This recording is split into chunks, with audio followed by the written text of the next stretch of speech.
Bienvenue à cette nouvelle édition du Dialogue avec. Nous sommes très heureux de vous retrouver ce soir et nous vous souhaitons la bienvenue à cette édition du 25 avril 2025.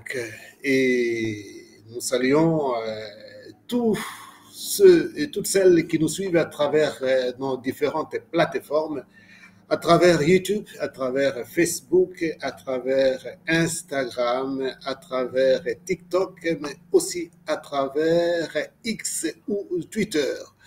Très heureux de vous retrouver aujourd'hui. Je serai seul pour cette émission d'aujourd'hui et comme vous avez vu, nous aurons comme invité, celui-là que j'affiche, c'est Michel Emery Losembe. Bonsoir Michel. Bonsoir, Padre. Comment allez-vous? Voilà, moi je vais bien, j'espère vous aussi. Hein. Si j'ai dit je vais bien, mais c'est avec la grande douleur qui nous frappe, donc la disparition ou le décès du pape François.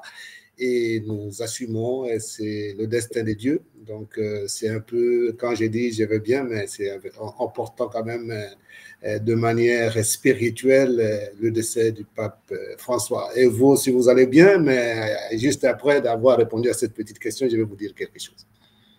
Oui, non, écoutez, j'étais même prêt à vous demander à ce que nous retardions notre émission aujourd'hui à cause justement de cet esprit du deuil.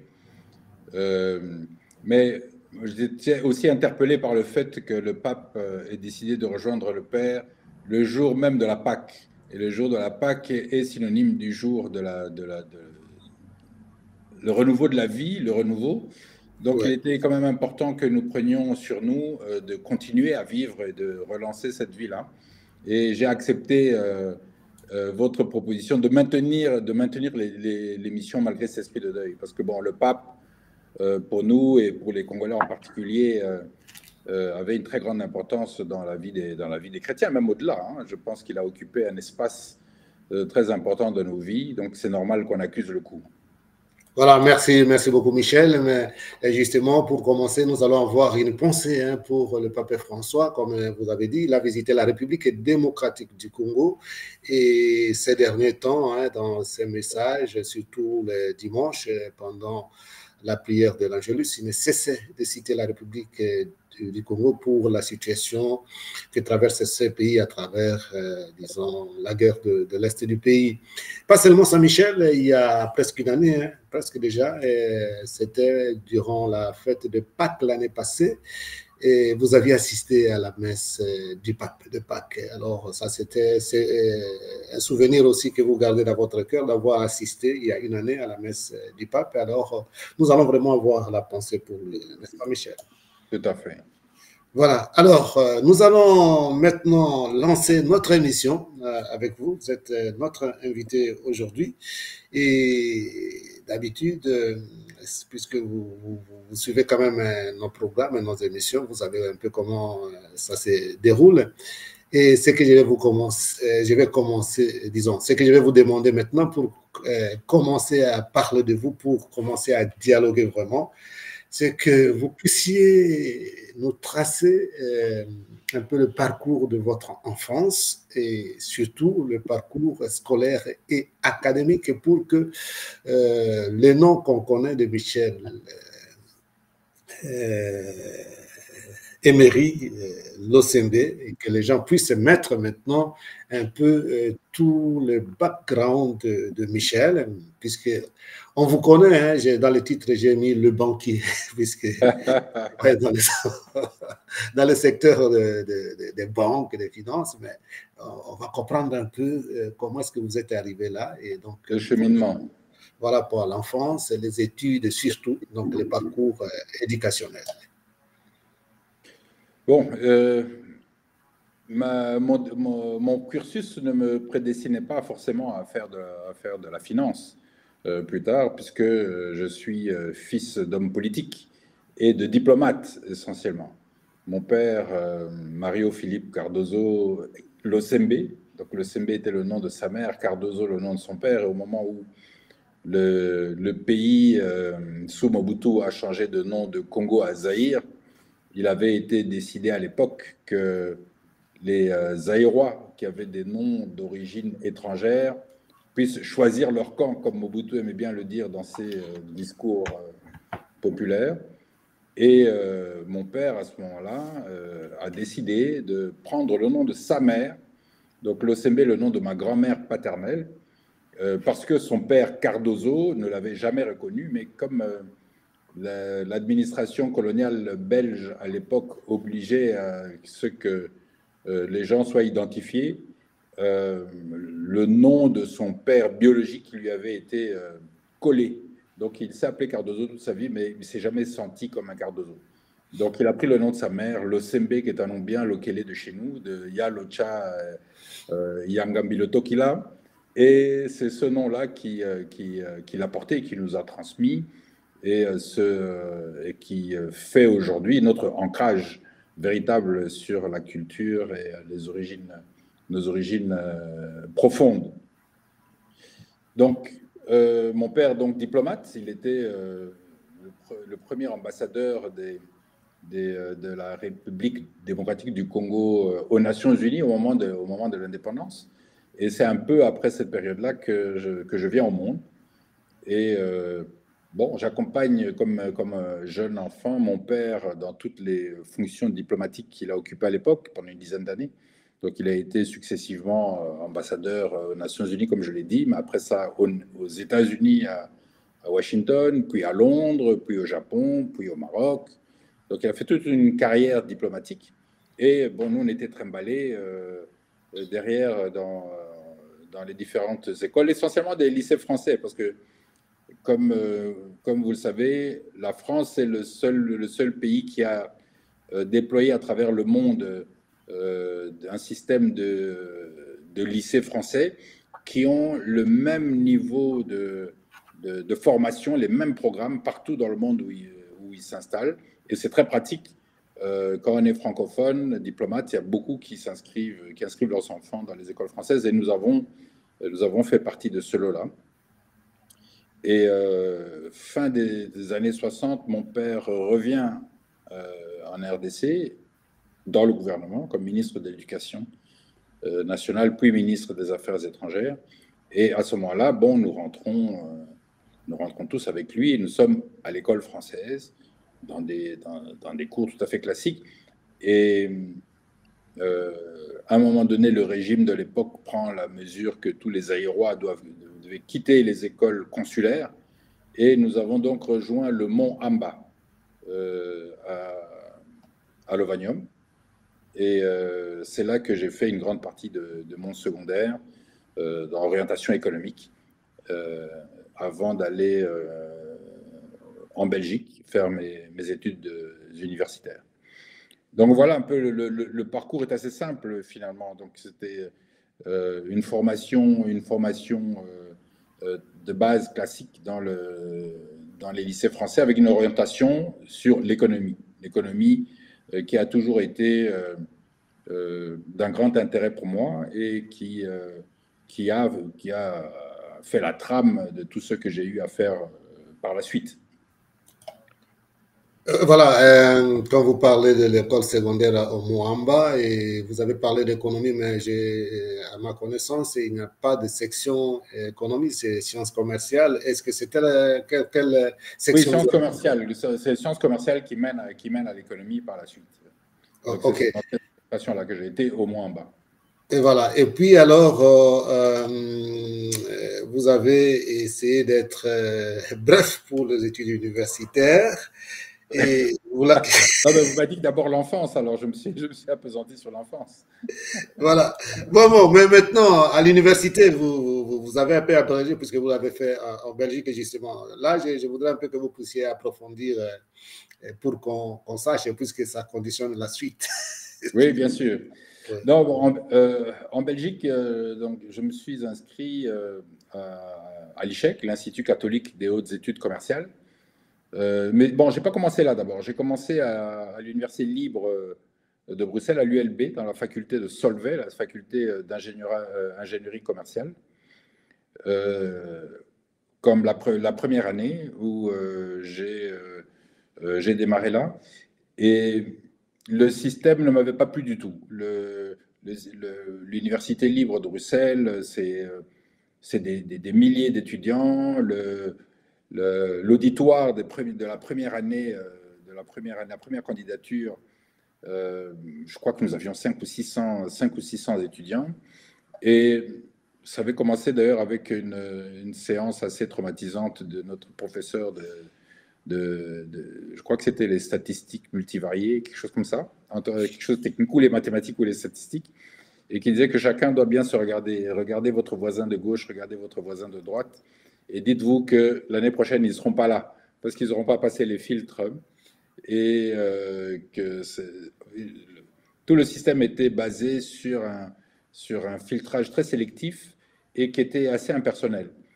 Donc, en courant d'année, j'ai switché sur l'ICHEC, donc l'Institut catholique des études commerciales, qui est un institut qui donnait exactement les mêmes matières, qui a tout à fait une réputation très solide en Belgique et en Europe, mais qui avait un côté un peu plus humain, des classes avec une dimension plus petite, un meilleur rapport avec les enseignants, et bon, cette notion quand même je sors d'une famille très chrétienne, catholique pratiquante.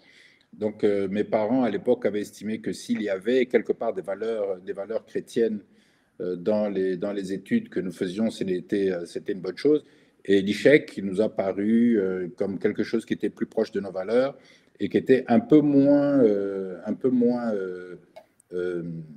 abrupt que ce que pouvait présenter l'ULB à l'époque. Et ça m'a réussi, puisque bon, l'année s'est bien continuée, et bien que j'ai pris les cours en milieu d'année sur le transfert d'une université à l'autre, j'ai pu prendre le rythme correctement et terminer mes études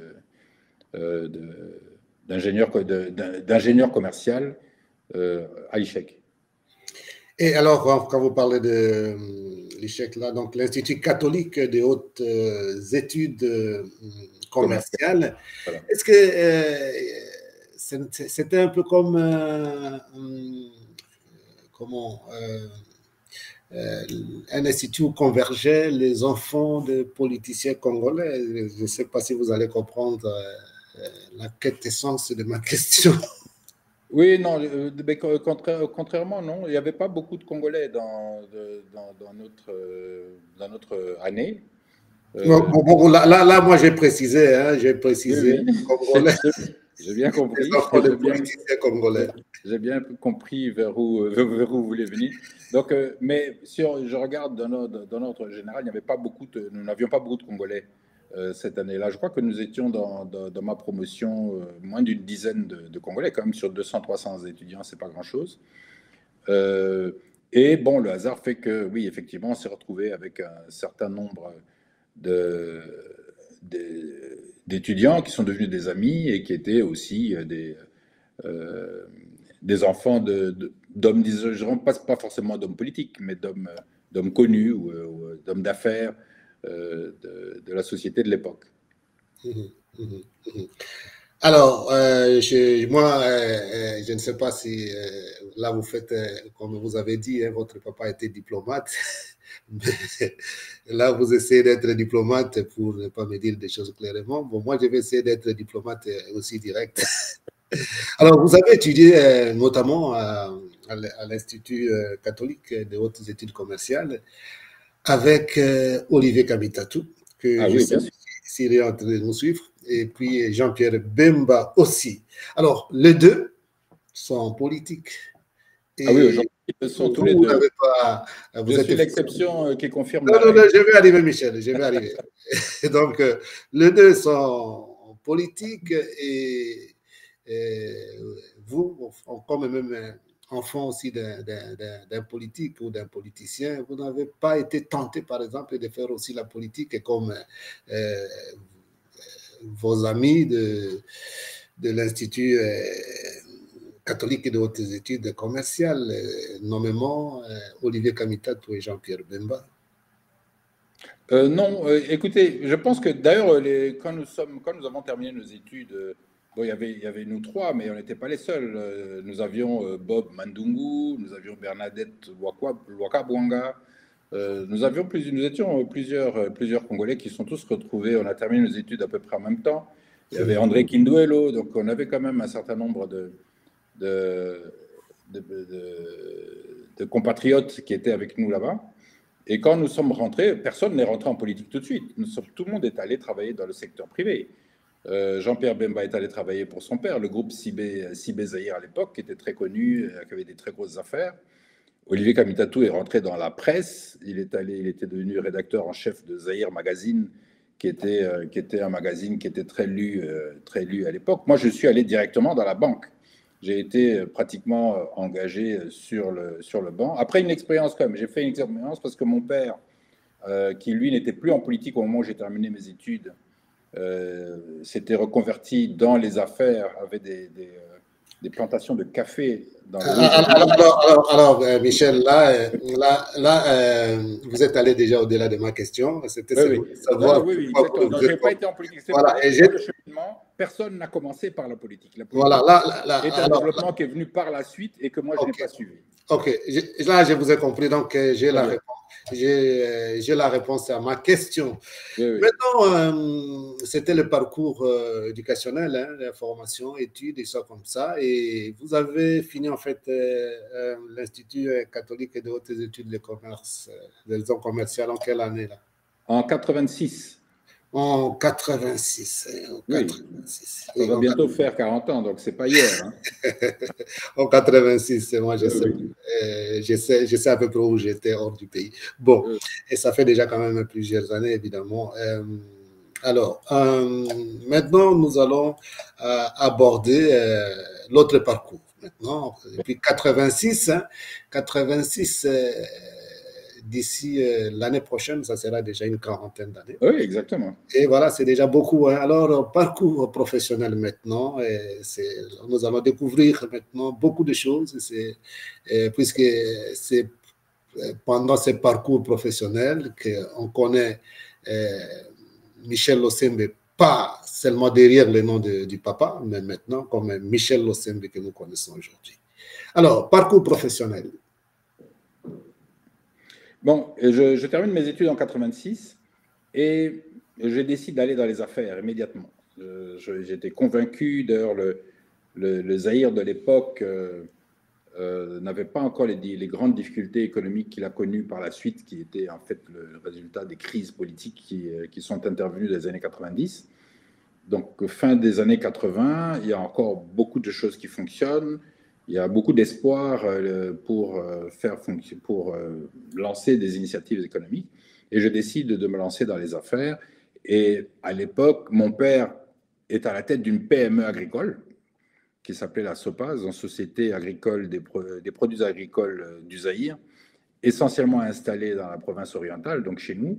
Donc à l'époque, ça s'appelait le Haut-Zaïre, le siège à Kisangani, mais qui avait des activités aussi bien à Isiro, à Montbéré, à Bounia, des activités dans l'agriculture, dans la pêche et dans quand même un certain niveau, en commerce général. Donc, je décide de rejoindre la PME familiale à ce moment-là. Pendant 2 ans, je travaille avec mon père dans les plantations de café et dans le commerce café. C'est-à-dire, on faisait des campagnes, au-delà de ce qui était produit de nos propres plantations, nous faisions le tour de toute la province pour aller acheter le café des petits agriculteurs et pouvoir le rassembler et l'exporter pour pouvoir l'exporter et ainsi créer un circuit économique autour de l'activité caféière.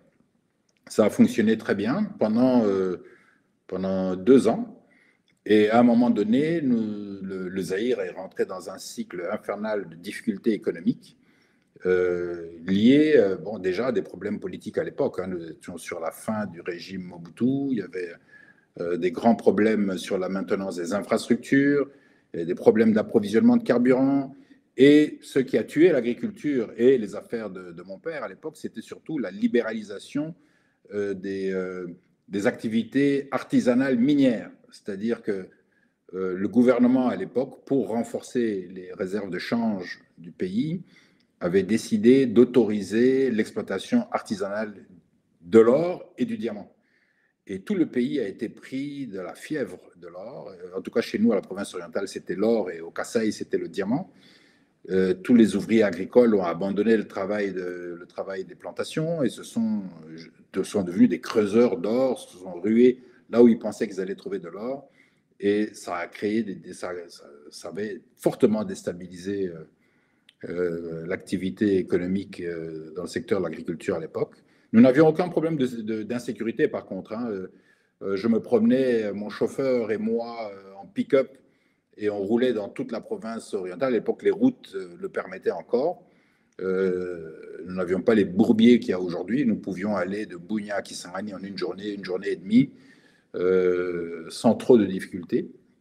Et quand on avait des problèmes sur la route, on avait toujours un endroit où dormir, que ce soit beaucoup dans les églises d'ailleurs. Hein, on allait beaucoup chez les prêtres pour aller passer des nuits quand on était pris sur la route. Quoi qu'il en soit, l'activité économique a perdu beaucoup d'intérêt à ce moment-là. Et les affaires que j'avais commencé à monter en marge de celles de mon père ont pris la tasse. Et je me suis retrouvé assez jeune, très fraîchement dans le marché, avec des activités en difficulté et des niveaux de dette assez importants. Donc j'ai dû revoir le tir et me recentrer sur Kinshasa. Et en rentrant sur Kinshasa, en faisant le point avec mon père, on dit, bon, qu'est-ce qu'on va faire maintenant? Il me dit, écoute, tu t'es peut-être jeté un peu vite dans les affaires, il faut un peu apprendre comment est-ce qu'on fait les affaires. Et la meilleure manière d'apprendre comment on fait les affaires, c'est d'être au contact des hommes d'affaires qui se déploient et qui ont des activités.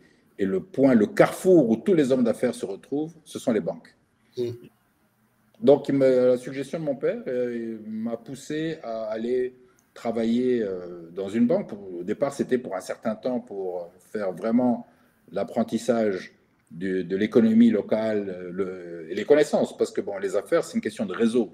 Alors, une question, Michel. Vous avez dit que ça vous a poussé à aller travailler dans une banque. Bon, oui, tout à fait. On n'entrait pas dans une banque comme on entre dans pour acheter quelque chose. Comment ça s'est passé pour qu'on sache quand même un peu? Ah oui, non. À partir du moment où la destination était d'aller travailler dans une banque a été prise, bien entendu, ça se passait comme pour n'importe qui. Hein. Donc, c'est-à-dire que commençait à envoyer des CV partout, dans toutes les banques de la place. Et j'ai fait même plusieurs stages dans des banques à l'époque, à la BCDC, à l'UZB. C'était les banques à l'époque mais la seule qui m'avait proposé un contrat à cette période-là, c'est la Citibank. La Citibank m'a proposé un contrat dans le département de la trésorerie pour m'occuper des opérations de change. Et la Citibank est un nom puissant. C'était la première banque, une des plus grandes banques internationales de l'époque et qui avait une représentation au Zaïre. Parce qu'avant cela, toutes les autres banques étaient des banques locales et il y avait très très peu de banques internationales. Donc c'était c'était très prestigieux d'aller y travailler.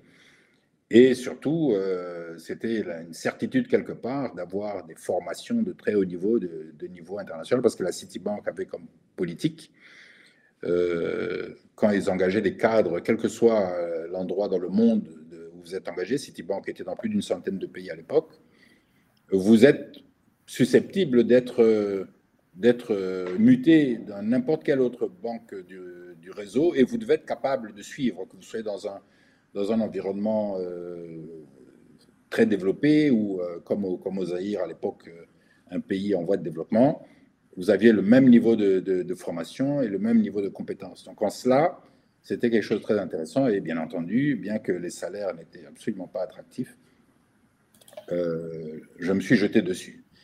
Je suis rentré dans la banque avec comme intention d'apprendre, de faire connaissance des techniques financières en complément de la formation universitaire que j'avais eue et surtout faire connaissance du réseau de l'économie locale. Qui sont les hommes d'affaires sur place, comment ils fonctionnent, comment ils se financent, comment est-ce qu'ils évaluent les marchés, comment ils évaluent les risques du marché, etc. Ça, c'est l'intention. Et il m'a fallu quand même un certain temps pour trouver ce travail. Et quand je l'ai eu... Alors, cette expérience-là, ça a duré à peu près combien de temps? Écoutez, je suis resté 25 ans finalement à Citibank. 25 ans, 25 ans disons, en travaillant dans la banque City, disons, dans Citibank, c'est ça? Oui, dans Citibank, absolument. J'ai rejoint donc en 88, 2 ans après avoir fini mes études. Donc les 2 années étaient l'expérience de mes propres affaires avec un partenariat avec mon père qui n'ont pas tourné parce que l'environnement a commencé à s'effondrer. Mais quand j'ai rejoint la Citibank, l'intention était de n'y faire que 2 ans et 2 ou 3 ans. Malheureusement, notre pays à ce moment-là a commencé à sombrer lui-même. On a eu 2 ans après, en 91, les fameux premiers pillages de 91 qui ont détruit le circuit complètement, l'économie congolaise, zaïroise de l'époque, et qui ont créé une défiance importante de la communauté internationale par rapport au pays. C'était vraiment, on est rentré dans un cycle infernal d'effondrement économique lié à une crise politique sans précédent et une dévaluation de la monnaie. Je crois que la monnaie, à l'époque, on avait des taux d'inflation qui atteignaient les 10 000% à un moment donné. C'était quelque chose de... Une spirale, une descente dans les tréfonds et d'un seul coup, de manière brutale. Donc à ce moment-là, bon, je suis dans la banque, c'était certainement pas le moment de retourner aux affaires et de se dire, bon, voilà, j'ai fait mes 2 ans d'apprentissage et je vais retourner faire des affaires. Je reste dans la banque et je continue d'y travailler en attendant que les choses se stabilisent un peu plus. Là, avec déjà un contrat à durée indéterminée. Voilà, là absolument. Et je prends, je prends entre-temps beaucoup d'assurance. Je gagne la confiance de mes patrons. Je deviens de cambiste, de trader, comme on disait à l'époque. Je deviens trésorier de la banque 2 ans plus tard. J'aide la banque à économiser beaucoup d'argent pendant cette crise économique parce que j'ai géré les positions de marché monétaire et les positions de change de la banque. Et à l'époque, il n'y avait pas la dollarisation comme nous avons eu quelques années plus tard et qui persiste jusqu'à aujourd'hui. L'économie fonctionnait vraiment en monnaie locale, donc il fallait beaucoup de dextérité et beaucoup d'initiatives sur le marché des changes pour que la banque ne perde pas tous ses avoirs qui étaient en Zaïre monnaie à l'époque, alors que le Zaïre monnaie lui-même perdait parfois 1 ou 2% par jour. Donc j'étais impliqué dans ces opérations complexes pour maintenir le bilan de la banque et de maintenir une certaine rentabilité de la banque. Et ça m'a valu de progresser très vite dans l'entreprise. Je suis devenu trésorier, comme je l'ai dit, 2 ans après. Puis de là, j'ai eu à gérer toutes les relations gouvernementales pour compte de la banque. J'ai commencé à gérer un certain nombre de grands comptes d'entreprises publiques en sus de la trésorerie que je faisais déjà. J'ai travaillé en concert avec celui qui est devenu gouverneur de la Banque centrale par la suite, Jean-Claude Massangou, qui était mon patron à un moment donné. Donc nous avions une équipe solide pour permettre à la banque de traverser cette crise économique sans précédent. Et il y a eu directement dans la foulée... Donc, Jean-Claude Massangou travaillait aussi à la Citibank. Oui, bien sûr. Il a fait aussi toute une très longue carrière, brillante d'ailleurs, à la Citibank, et c'est ce qui lui a valu plus tard la proposition quand il y a eu l'effondrement du régime Mobutu, le régime de Kabila père qui est arrivé à ce moment-là voulait travailler avec des professionnels, mais qui n'avaient pas trempé dans la politique avec Mobutu, le régime Mobutu. Et ils ont regardé, bien entendu, dans les cadres supérieurs des banques étrangères, donc qui a priori n'avaient pas de relation directe avec avec le pouvoir sortant. Et dans ce panel-là, Jean-Claude Massangou s'est fait proposer de rejoindre le système en prenant la tête de la Banque centrale, ce qu'il a fait en 97, je pense, juste après la chute du régime Mobutu. Et d'ailleurs, c'est à peu près le moment charnière où beaucoup de monde est passé en politique, y compris mes amis dont que nous avons évoqué tout à l'heure, qui à ce moment-là ont décidé aussi de rentrer en politique parce que bon, ils n'étaient pas en concordance avec la politique de l'époque qui était développée par le régime Kabila père. Voilà. Donc moi, à ce moment-là, je décide de ne pas aller en politique. La Citibank, où j'avais continué à progresser, où je me suis retrouvé pratiquement comme directeur général adjoint de la banque, derrière Jean-Claude Massangou, avant qu'il soit gouverneur. Et il y avait, à un moment donné, la banque a voulu proposer à un certain nombre de cadres de faire autre chose. Et on m'a proposé de partir en expatriation pour la Citibank. Donc plutôt que de faire comme mes amis, beaucoup de mes amis à l'époque qui étaient rentrés en politique à ce moment charnière de l'effondrement du régime Mobutu, moi j'ai choisi plutôt de partir en expatriation pour une carrière internationale dans le système bancaire. Donc voilà, je me suis retrouvé comme trésorier, parce que c'était devenu mon métier entre-temps, la gestion des risques de marché. Je me suis retrouvé comme trésorier régional de la Citibank pour l'Afrique francophone, basée à Abidjan.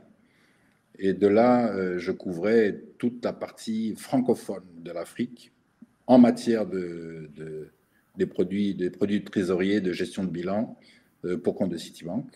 Donc de là, je couvrais la Côte d'Ivoire, bien sûr, Sénégal, Cameroun, Gabon et République démocratique du Congo, qui était dans l'espace francophone, mais spécifiquement pour les produits relatifs à la trésorerie. Donc ça m'a fait une exposition formidable, parce que j'ai été confronté du jour au lendemain à la gestion de situations de crise permanente, mais de situations de gestion extrême sur des produits financiers très simples, en fait. La RDC, pour les différents pays. Oui, absolument. Donc là, j'avais dans chaque pays, je gérais tous les aspects de trésorerie et de gestion de bilan pour les pays que je supervisais au départ d'Abidjan.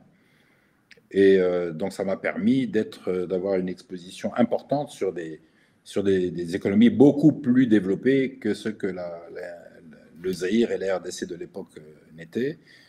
J'ai pu gérer des bilans de taille en centaines de fois plus importantes que celles que j'avais eu à faire en RDC, et gagner énormément d'expérience sur les marchés financiers africains. Avec toujours le soutien et la formation continue qu'une banque une banque multinationale comme la Citibank pouvait procurer à ses cadres. C'était vraiment une expérience très, très, très enrichissante. Oui, et quand vous parlez d'expérience, oui, l'expérience est professionnelle aussi, mais aussi, comment dire, l'expérience de vie, dans le sens que ça vous faisait vivre suffisamment, puisque quand on parle d'un banquier, quelqu'un qui travaille à la banque, par définition générale, il ne voit pas seulement l'argent passer devant les chiffres, mais aussi, il voit aussi l'argent qui entre dans ses propres comptes. On peut affirmer ça? Je ne pense pas que ce soit vrai. Vous savez, les banquiers, ils manipulent beaucoup d'argent, mais c'est en général c'est l'argent des autres qu'on manipule. Hein. Ce n'est pas son propre argent. Et à partir du moment où on estime qu'on veut manipuler son propre argent, il faut arrêter d'être un employé de banque. Il faut aller se convertir dans les affaires ou créer sa propre banque à un moment donné pour ce qui correspond même, d'aller dans les affaires. Mais tant qu'on reste un cadre de banque, bon, ce sont des métiers qui sont bien payés, mais ça reste des salaires. Donc, voilà. Donc, oui, ça nous a permis aussi, surtout à cette époque-là, ma famille, parce que j'étais un jeune père à l'époque, Et l'environnement zaïrois et congolais était très, très stressant parce que nous avons vécu aux premières loges, les premiers pillages et les deuxièmes pillages de 93. Nous avons vécu aux premières loges la chute du régime Mobutu et l'arrivée de la FDL à Kinshasa, mais c'était des combats dans les rues, etc. Donc c'était du stress permanent. Et se retrouver du jour au lendemain dans un environnement normal, avec la famille, aller à l'école normalement, aller dans des écoles, pouvoir sortir, se promener, donc avec une qualité de vie que nous n'avions pas connue pendant une décennie. C'était un choix de vie très, très important à cette époque-là pour l'épanouissement de ma famille. Donc en plus de mon épanouissement personnel, nous avons vécu une phase très, très stable et très, très épanouissante et reposante en Afrique de l'Ouest. Et ça m'a permis, dans le cadre de cette responsabilité régionale que j'avais pour la Citibank, de voyager dans tous les pays de la zone franc. Ma responsabilité couvrait 14 pays de la zone CFA. 14 pays francophones. 14 pays francophones qui correspondent aujourd'hui aux pays de la zone CFA. Parce que bon, ils ont l'avantage d'avoir la même monnaie et le même régulateur sur l'ensemble de ces 14 pays. Donc nous avions une proposition de marché de produits financiers qui était adaptable. Mais à un certain moment, Michel, vous avez aussi dit que même le Zaïre à l'époque, oui, absolument. Le Congo faisait partie des pays sous votre responsabilité ou contrôle. Oui, tout à fait. Donc, je voyage très régulièrement. De là où j'étais en Côte d'Ivoire, je revenais au Congo, mais en mission. Je venais pour impulser le business, encadrer les employés de la trésorerie, contrôler ce qu'ils avaient fait effectivement et donner des nouveaux objectifs, formation, enfin tout ce qu'un rôle de supervision pouvait faire. Et bon, nous avons très très bien travaillé et développé les affaires de Citibank en RDC, en dépit du fait que je n'étais pas résident en RDC à ce moment-là. Mais je suis très régulièrement en RDC, de la même manière que j'ai voyagé dans tous les 14 pays que j'ai évoqués, et avec des phases professionnelles très intenses que j'ai eu l'occasion de faire pendant que j'étais en affectation en Côte d'Ivoire. J'ai travaillé tout un certain temps au Nigeria, j'ai travaillé tout un certain temps en Tanzanie, et bien sûr des formations dans le monde entier, en Asie, en Amérique, des conférences et des séminaires. Donc c'était une expérience très enrichissante et très intense. Donc ça a duré une dizaine d'années. Et pendant cette période-là, je pense que c'est le moment où professionnellement, je me suis le plus épanoui. Alors, vous êtes dans Citibank, d'abord à Kinshasa et puis à Abidjan pour superviser beaucoup de pays francophones, comme vous avez dit, dans la zone CFA. Et vous êtes resté là jusqu'à quelle année? Puisque après, ce n'est pas encore fini, hein, puisque là... non, c'est pas fini. Ça, c'est une phase. Oui, là, c'est comme si vous prenez d'abord une pause et puis nous allons continuer, puisque vous avez parlé plusieurs fois de jeunes, même du point de vue travail, de jeunes comme du point de vue papa, ainsi de suite. Et les années sont en train de passer. Et alors, l'expérience de Citibank, une dizaine d'années que vous... Oui, mais c'est pas fini. J'ai encore fait 10 ans après. Hein. Quand je suis... à un moment donné, je suis basé à Abidjan. Mais entre-temps, bon, je suis zaïrois, enfin congolais. Que le pays était redevenu Congo. J'ai des amis, comme on les a cités tout à l'heure, qui sont tous allés en politique, enfin beaucoup d'entre eux en tout cas, et même dans l'opposition armée même à un moment donné. Donc on est très en contact, parce qu'on est des amis de fac, on était vraiment des amis très proches. Et vous avez tous suivi. Bon, moi je tiens bon, je reste dans ma position de cadre, d'autant que je m'épanouissais très bien et que... De banquier. Oui, je reste banquier, d'autant plus que bon, la lutte armée n'a jamais été pour moi une solution. Donc les amis qui vont dans la lutte armée, bon, bien sûr, ils avaient besoin de cadre. J'aurais pu à ce moment-là sur base des relations que nous avions, décidé de les rejoindre ou non. J'ai décidé de ne pas le faire, parce qu'une question de principe. La lutte armée n'était pas pour moi un moyen d'expression soutenable.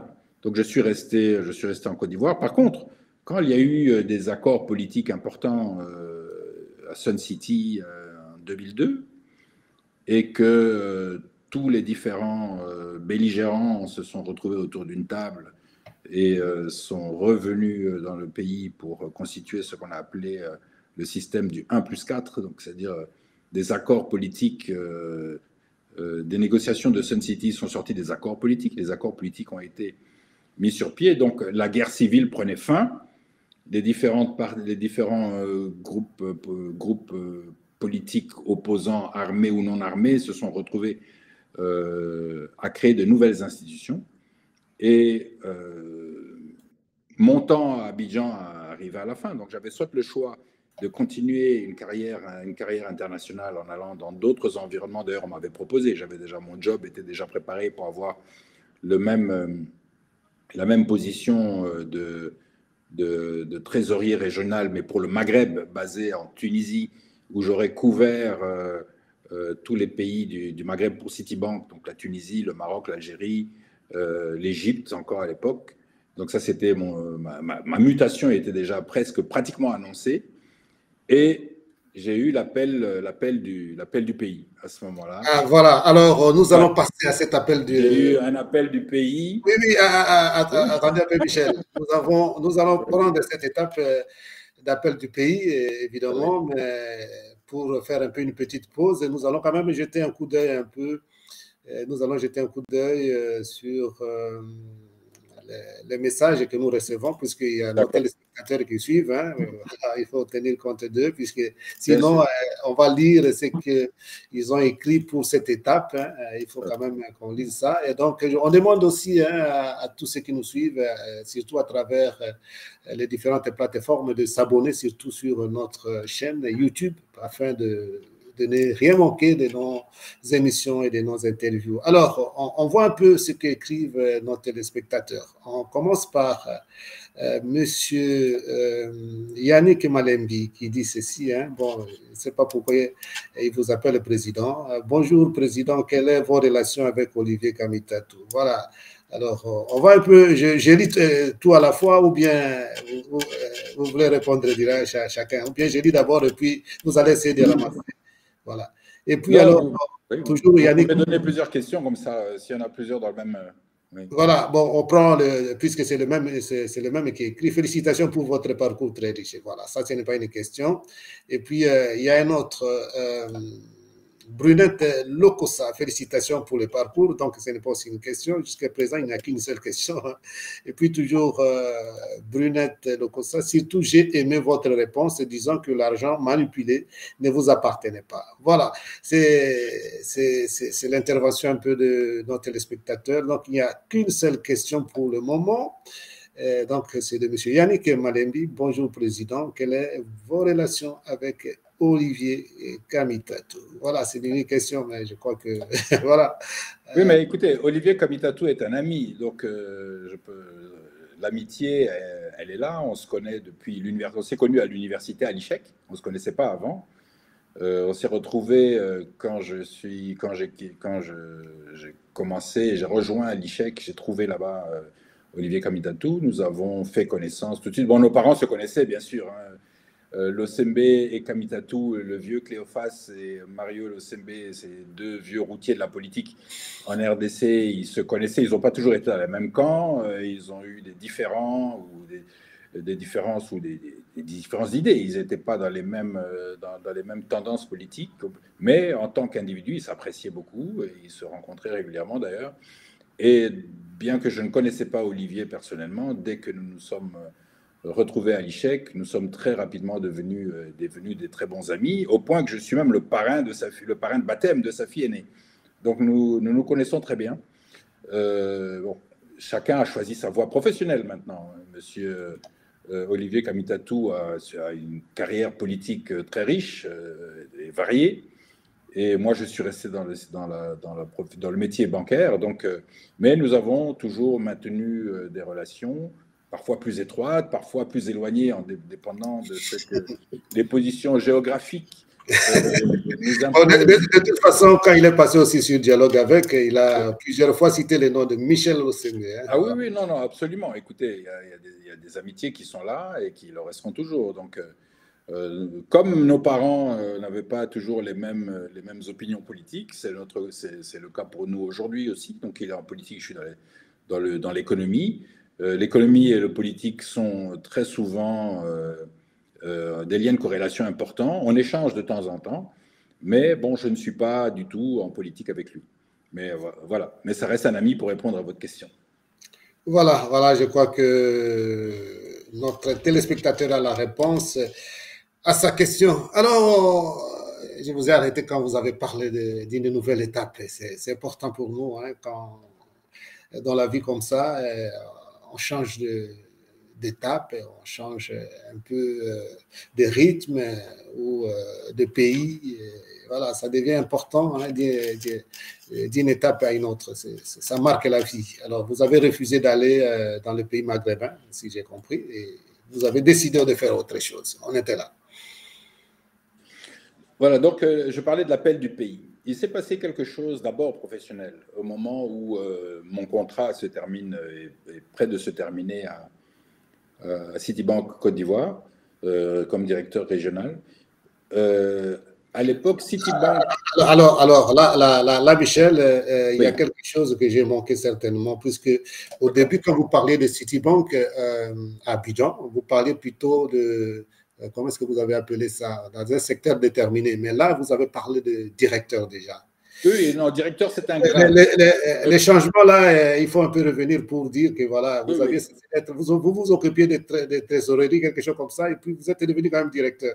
Là, il faut. Oui, non, en fait, dans beaucoup de grandes entreprises, il y a une différence entre le grade et la fonction. Ah oui. Donc, le grade de directeur, je l'avais déjà même depuis la RDC. Ah, ok. Donc, je l'ai acquis. Donc, j'ai franchi les différentes étapes hiérarchique dans l'entreprise et jusqu'à devenir directeur. Et je suis parti en Côte d'Ivoire, j'étais directeur. Maintenant, une fois que vous avez le grade, il faut mettre la fonction derrière. Et la fonction était trésorier régional pour l'Afrique francophone, avec grade de directeur. Ah, ok. Voilà. Donc, en anglais, d'ailleurs, ils appellent ça vice president. Donc, c'était l'équivalent de directeur en français. Et pendant que j'arrive à la fin de mon mandat de trésorier régional, je suis de la Citibank, entre-temps, Citibank Afrique, le siège d'Afrique, se posait beaucoup de questions sur qu'est-ce qu'ils vont faire de leur filiale au Congo. Puisque à l'époque, en dépit de la stabilisation politique, le 1+4, etc., qui arrivait, l'économie était tombée par terre, la banque avait perdu énormément elle n'avait pas perdu de l'argent, mais avait dû se réduire sa voilure très fort et se posait beaucoup la question de est-ce qu'on va rester au Congo, on va fermer l'agence ou on ne va pas fermer l'agence. Et il se crée une espèce de task force au niveau de la direction africaine de Citibank pour faire une réflexion approfondie sur la décision de rester ou non. Et comme tout le monde savait que, assis en Côte d'Ivoire où j'étais très nostalgique du pays. Je passais d'ailleurs toutes mes primes d'expatriation. On parlait d'argent tout à l'heure, là, oui. C'est vrai que quand on est expatrié, on gagne un peu plus d'argent que quand on est local. Mais je passais tellement de temps au téléphone à parler au Congo. À l'époque, on n'avait pas les WhatsApp comme aujourd'hui. Hein, donc, on appelait en direct que la moitié de mon salaire restait dans les factures de téléphone. Mon épouse m'en veut jusqu'aujourd'hui. Donc, je passais beaucoup de temps. Donc, j'étais connu à Citibank comme étant le grand nostalgique du pays. Et il me propose de faire partie de ce task force pour réfléchir et arriver à une décision si la Citibank va rester ou non au Congo. Et ce task force que s'installe à Bruxelles, parce que bon, c'est là que le directeur Afrique avait élu domicile, il était belge d'ailleurs. Et je vais quelques mois, enfin ça a duré peut-être, oui, un mois et demi à Bruxelles dans ce task force pour peser les pour et les contre de de la décision de la banque. Et à l'époque, le Congo, avec Jean-Claude Massangou, qui était gouverneur de la banque, qui était devenu entre-temps gouverneur de la Banque centrale, ancien de Citibank, et qui plaidait très fort pour que la Citibank reste au Congo, parce que c'était la symbolique importante, même si ce n'était pas une très grande banque en taille sur le marché, mais en représentation symbolique, d'avoir la première banque du monde à l'époque qui reste au Congo ou qui en sort, était en fait une marque de confiance ou de dénégation de toute l'économie congolaise. Donc le gouvernement de l'époque et le gouverneur de la Banque centrale de l'époque en font un point d'honneur que la Citibank ne quitte pas. Et je suis dans cette task force côté Citibank, et nous recevons à Bruxelles des délégations des gouvernements de l'époque, de la Banque centrale, des hommes d'affaires, tout ça pour faire cette évaluation-là. Et nous travaillons et nous sortons un rapport au bout de ce task force. Et ce rapport recommande, bien entendu, moyennant un certain nombre de réformes, moyennant un certain nombre de restructuration de la banque et même des conditions que nous avions demandées au gouvernement à l'époque en termes de changement de réglementation, en termes d'évolution d'un certain nombre de textes qui auraient favorisé le réinvestissement dans le secteur financier. Je n'étais pas le patron de l'équipe, j'étais seulement un membre de l'équipe du task force.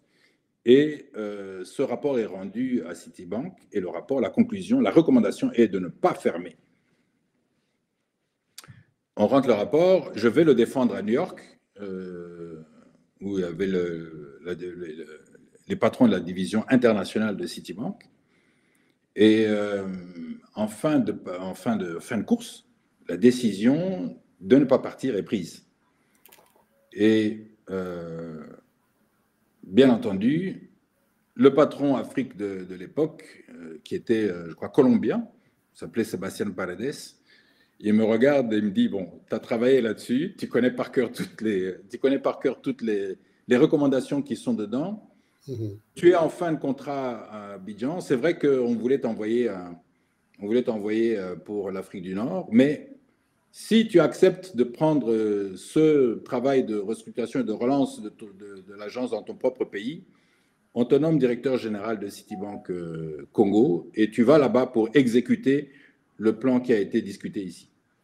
Et j'ai accepté. Et voilà comment je reviens au pays. Et ça correspondait en même temps, c'était intéressant pour moi parce que ça correspondait à un moment où la guerre civile s'arrêtait et tous les belligérants se retrouvaient dans le gouvernement de l'époque. Et la moitié des membres de ce gouvernement étaient mes amis de fac. Donc j'avais toutes les latitudes pour que le travail que je rentrais faire au Congo ait des chances de bien se passer.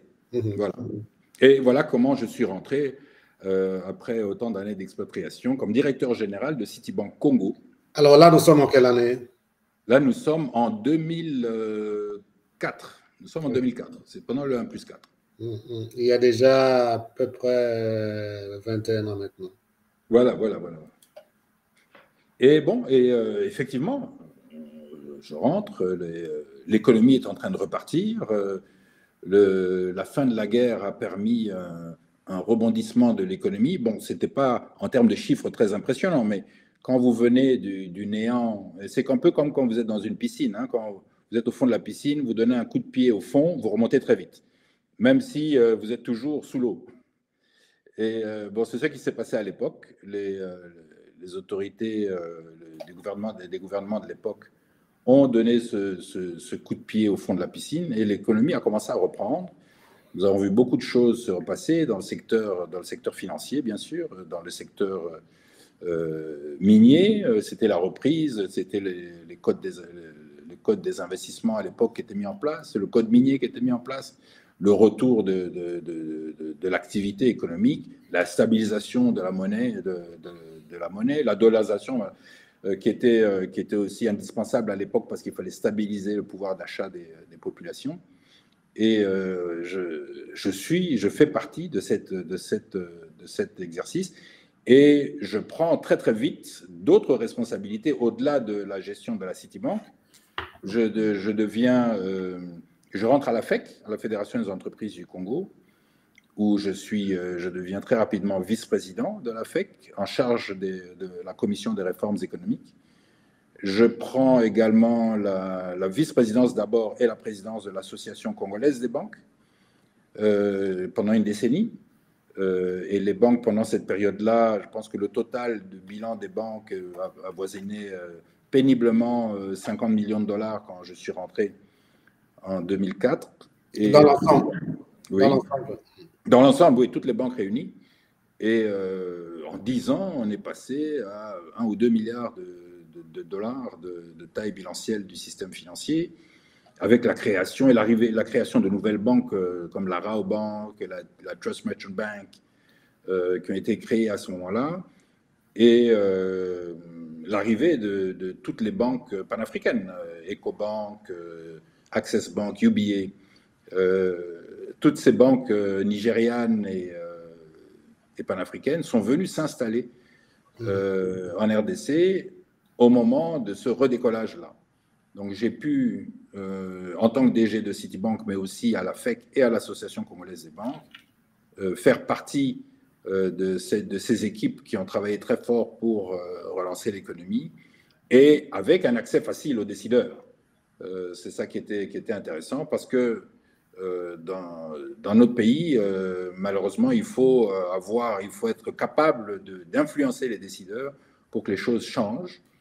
Et j'ai eu cette chance d'avoir ces responsabilités à un moment où j'étais assez proche des gens au pouvoir et que j'ai pu faire aboutir beaucoup de choses dans le secteur de l'économie. Mais je n'ai jamais été tenté de passer la ligne, d'aller moi-même directement en politique. J'aurais pu. J'ai eu plusieurs propositions à l'époque de mes amis et même des adversaires de mes amis qui auraient bien voulu me voir arriver chez eux, jouer contre mes amis. Mais j'avais décidé de rester du côté de l'économie, aussi bien par conviction personnelle, parce que bon, je pense que je ne suis pas un homme politique et que c'est un métier, c'est un état d'esprit, il faut le vivre d'une certaine manière. Je n'avais pas ces atouts-là. Et aussi, bon, je sortais d'une famille où mon père avait fait de la politique toute sa vie. Et à un moment donné, dans la carrière de mon père, il avait eu des très, très gros désagréments sous le régime Mobutu.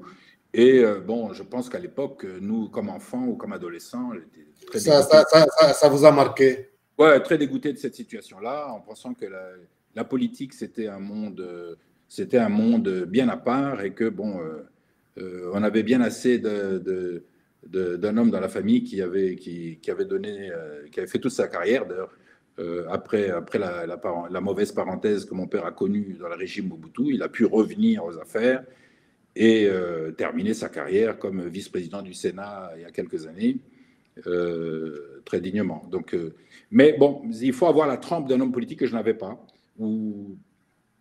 Et donc, j'avais décidé d'essayer de jouer ma partition, de faire évoluer les choses dans l'angle politique. Et je pense qu'à cette époque-là, j'ai poussé pas mal de pions.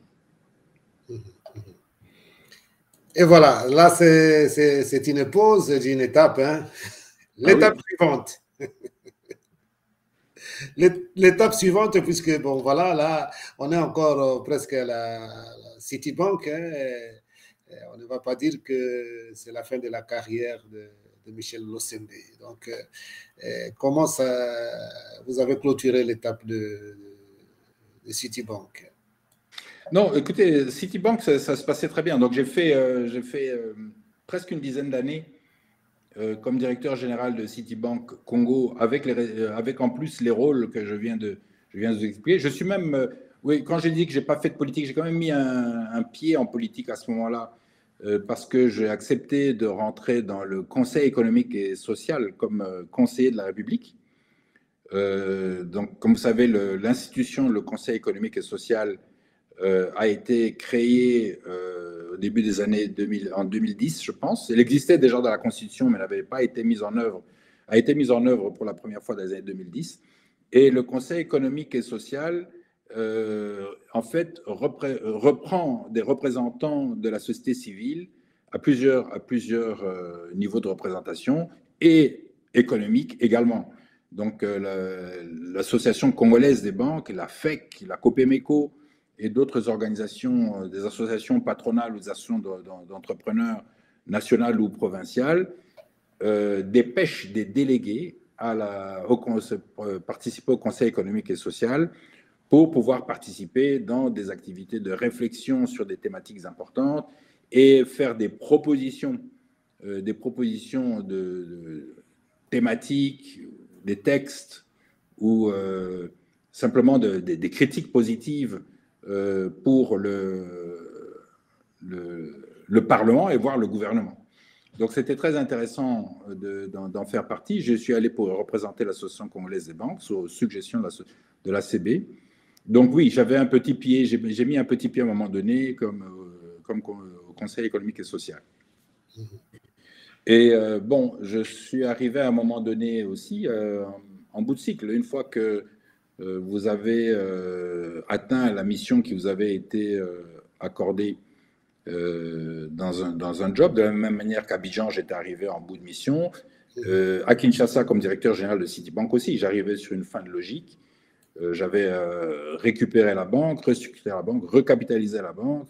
Nous étions repartis de ce qui était devenu pendant la crise politique et la guerre civile pratiquement un bureau de représentation, à refaire une vraie banque avec des employés, avec un bilan, des revenus, réexister au point de vue aussi présence dans l'écosystème congolais de l'époque en prenant la présidence de l'ACB. Je la prenais au nom de la Citibank parce qu'on ne peut être à l'association des banques qu'en représentant une banque. Donc la Citibank avait repris toutes ses prérogatives et sa position indiscutable dans le système financier. Et voilà, mais j'arrivais sur la fin d'une logique. Et le débat avec Citibank de repartir à l'international était à nouveau sur les discussions. Et à ce moment-là, le gouverneur de la Banque centrale de l'époque, qui était mon ancien patron et ami Jean-Claude Massangou, me dit, écoute, sur le marché, vous voyez, il y a des nouvelles banques qui viennent, mais il y a des grandes banques locales. Et nous avons une grande banque locale ici qui s'appelle la BIAC, la Banque internationale pour l'Afrique au Congo de l'époque, qui avait beaucoup de problèmes, qui était une banque très grande, relativement rentable, installée partout dans le pays, mais qui avait en soi, de manière intrinsèque, déjà beaucoup de difficultés, beaucoup d'insuffisances, parce que vous savez, entre 2004, où tout le système financier, comme je l'ai dit tout à l'heure, était devenu moribond, et 2012, au moment où j'ai cette conversation avec le gouverneur, le système financier a pris 50 fois sa taille, et pour les banques locales, elles ont eu un taux de croissance exponentiel. Mais pendant qu'elles grandissaient aussi vite, la structuration de la banque, c'est-à-dire les procédures, les méthodes de gestion des risques, la capitalisation, la formation des employés, les systèmes informatiques nécessaires pour faire fonctionner des banques qui devenaient de plus en plus grandes et très vite, faisaient que certaines banques, dont la BIAC, avaient des lacunes énormes et risquaient de s'effondrer si quelque chose n'était pas fait très rapidement. Il y avait déjà eu plusieurs sonnettes d'alarme qui avaient été sonnées par des audits de cette banque. Et le gouverneur de la Banque centrale à l'époque me propose et me dit, écoute, il nous faut trouver quelqu'un qui puisse venir restructurer, travailler à la restructuration de cette banque, la remettre sur pied, la consolider, parce que c'est une banque qui représente, je pense à l'époque, 30% du système bancaire et qui a des risques... De la République démocratique du Congo. Voilà, de l'époque. Et qui représente des risques systémiques. C'est-à-dire que si une banque de cette taille boit la tasse, elle peut avoir un effet d'entraînement sur les autres banques, même si les autres banques n'ont pas les mêmes problèmes, mais ça peut créer un problème d'entraînement, un effet domino des problèmes sur le marché. Bon, c'était un défi important et me sentant en confiance par la proposition provenant du gouverneur de la Banque centrale lui-même, qui voulait un peu changer de stratégie, parce que ce qui se passe Ce qui se passait jusque-là, c'est que quand une banque connaissait des difficultés, la Banque centrale, sur base des pouvoirs lui conférés par la loi bancaire, imposait un management de l'extérieur, qui est en général des cadres de la Banque centrale qui venaient, qui remplaçaient les gestionnaires pour gérer à la place en tentant de restructurer la banque. Malheureusement, cette expérience fait que n'avait pas très bien fonctionné depuis l'indépendance. À chaque fois que la Banque centrale était intervenue pour prendre le contrôle d'une banque, n'avait pas réussi à la sauver, et ces banques étaient perçues directement par le grand public comme étant des banques à problème de par le remplacement du management par la Banque centrale. Donc, il a voulu changer un peu de stratégie, c'est-à-dire de mettre un management qui ne provient pas des cadres de la Banque centrale, qui sont des techniciens professionnels du secteur bancaire et qui mènent en tandem avec la Banque centrale, qui travaillerait de l'extérieur, à mettre en place un système de restructuration d'une banque. Et le gouverneur me propose ce schéma-là. Bon, il a fallu quand même, j'ai hésité longtemps, parce que c'était vraiment une banque qui avait, elle avait beaucoup de difficultés, et elle appartenait à une famille d'hommes d'affaires installés en RDC, qui avait une réputation assez solide, certainement pas des gens qui se laissent faire. Donc c'était un pari difficile. Donc, on a fait une approche avec les actionnaires en question. Et bon, on est arrivé à un accord tripartite entre le management que j'amènerais, le régulateur, donc, qui était la Banque centrale, et l'actionnaire, propriétaire de la banque, pour dire, bon voilà, à trois, on peut travailler à mettre en place un plan de restructuration multidimensionnel et essayer de renforcer cette banque pour éviter qu'elle ne s'effondre. Et voilà la mission que j'avais acceptée. J'avais accepté cette mission-là. Comme j'étais en fin de cycle sur la Citibank, plutôt que de repartir à l'expatriation, de tenter de sauver ce qui était une des plus grandes banques du pays à l'époque.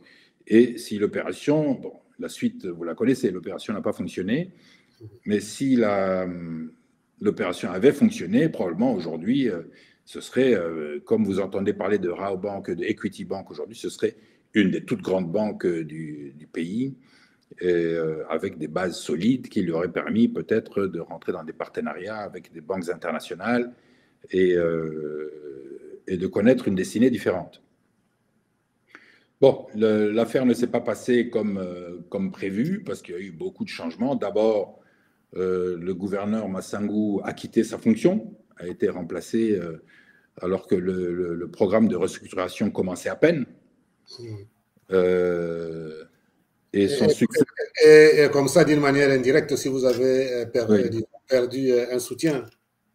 Voilà, donc c'était parce que c'était une opération où le management travaillait en proxy, donc comme si, en tandem particulier. Vous savez, dans une banque, j'ai parlé des trois composantes de la gouvernance d'une banque, de l'actionnaire, le management, le conseil d'administration qui représente les propriétaires, le comité de direction qui représente les dirigeants et le régulateur.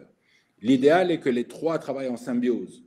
Les banques qui réussissent à faire fonctionner ces trois axes de la gouvernance ensemble, ce sont les meilleures banques, parce que les risques sont gérés, les lois sont respectées, les capitalisations sont faites, la déontologie est respectée, etc. Donc, ça, c'est la situation optimale. Maintenant, il vous faut au minimum, sur les trois, qu'il y en ait deux qui soient très, très, très liés. Ce n'était pas le cas entre la direction générale, le comité de direction et les actionnaires, parce que la réforme se faisait contre ce qui avait été fait jusque-là et qui était représenté par les actionnaires. C'est les actionnaires qui devaient réformer les choses, qui devaient changer leurs habitudes de financer leurs propres opérations à travers la banque, mais qui devaient recapitaliser leur banque. Donc, c'était le tandem régulateur et direction générale devait rester un tandem très fort pour amener les changements qui s'imposaient aux actionnaires. ça a bien fonctionné à un moment donné. Et puis, quand il y a eu changement de management à la Banque centrale, bon, bien sûr, la Banque centrale est restée engagée, mais c'est jamais la même chose. L'engagement n'était pas le même, les compréhensions n'étaient pas les mêmes. Le contact n'était pas le même, parce qu'il ne faut pas oublier que le gouverneur de l'époque était mon ancien patron, c'est-à-dire que je pouvais prendre mon téléphone à 2 heures du matin pour l'appeler sur une situation de crise, j'allais le prendre. Son successeur, je n'avais pas les mêmes relations. La situation n'était pas la même. Et donc, nous sommes partis comme cela. L'actionnaire qui, au départ, était engagé parce qu'il était bien pris en étau entre le régulateur et le management, suivait.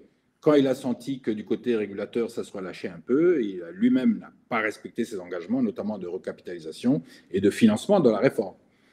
Et on s'est retrouvé dans une situation où la banque a commencé à être bancale, à avoir des difficultés de liquidité, jusqu'à ce que le politique s'en mêle. Et quand le politique s'en est mêlé... Alors, Michel, dans ce sens-là, et même quand on est dans des banques, on peut dire que la politique a une grande influence sur les banques en général, ou bien ça dépend? Non, c'était sur cette banque-là en particulier, parce que une des stratégies que la BIAC avait décidé à l'époque était d'être un partenaire important pour l'État et les entités publiques. C'est-à-dire qu'elle finançait beaucoup des entreprises publiques, elle finançait beaucoup des institutions publiques, et de ce fait était très liée à ce qui pouvait se passer ou non du côté gouvernemental. Donc elle avait un niveau d'encours de risque beaucoup plus élevé que la moyenne des autres banques sur l'État. Donc quand vous avez des bonnes relations avec l'État, ça se passe bien. Mais quand vous rentrez dans des relations difficiles avec l'État, ça se passe moins bien.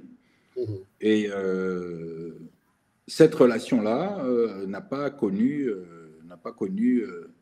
la stabilité et l'épanouissement qu'il fallait. Et des trois membres, des trois organes de gouvernance de la banque que j'évoquais tout à l'heure, où l'idéal est d'avoir les trois qui travaillent en symbiose, le minimum est d'avoir 2 qui restent. On s'est retrouvé avec 3 parties de la gouvernance qui se retrouvaient totalement détachées l'une de l'autre et qui ont créé un flottement auquel la banque n'a pas survécu.